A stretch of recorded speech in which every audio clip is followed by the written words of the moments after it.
కుక్కర్లో ఎప్పుడైనా mutton curry try చేశారా? ట్రై చేయకపోతే ఇలా ఒకసారి ట్రై చేయండి. టేస్ట్ అయితే చాలా బాగుంటుంది. బ్యాచిలర్స్ అయినా ఫస్ట్ టైం చేసేవాళ్ళైనా సరే చాలా ఈజీగా చేసేస్తారు. ఇంకెందుకు ఆలస్యం, వీడియోలోకి వెళ్ళిపోదాం, వచ్చేయండి.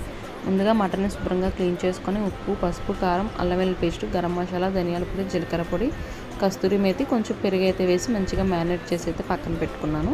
నెక్స్ట్ స్టవ్ ఆన్ చేసుకొని కుక్కర్ పెట్టుకొని ఆయిల్ అయితే వేసుకోవాలి. ఆయిల్ హీట్ అయిన తర్వాత పచ్చిమిర్చి, ఆనియన్ అయితే వేసి మంచిగా వేయించుకోవాలన్నమాట. ఇవి బాగా వేగిన తర్వాత ఇందులోనే మటన్ అయితే వేసి మటన్ అయితే ఒక 5 నిమిషాలు అయితే మంచిగా కుక్ చేసుకోవాలండి. సో ఇలా దగ్గర పడుతుంది అన్నప్పుడు ఇందులో టమాటా ముక్కలు కూడా యాడ్ చేసుకొని మంచిగా మిక్స్ చేసుకొని మటన్లోంచి కొంచెం వాటర్ వచ్చేంత వరకు కూడా ఇలా దగ్గరికి అయితే వేయించుకోవాలి. ఇప్పుడు ఇందులోనే ఒక గ్లాస్ వరకు వాటర్ అయితే వేసుకొని కుక్కర్ మూత పెట్టి 5 విజిల్ అయితే రానివ్వాలన్నమాట.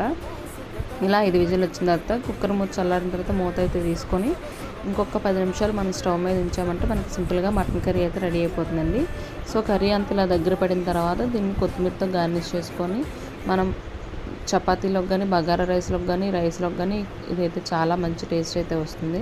మరి ఇంకెందుకు ఆలస్యం, ఈ వీడియో నచ్చితే ఫ్రెండ్స్ అండ్ ఫ్యామిలీకి షేర్ చేయండి. మన ఛానల్ని సబ్స్క్రైబ్ చేసుకొని ఈ వీడియోని లైక్ చేయడం మాత్రం మర్చిపోకండి.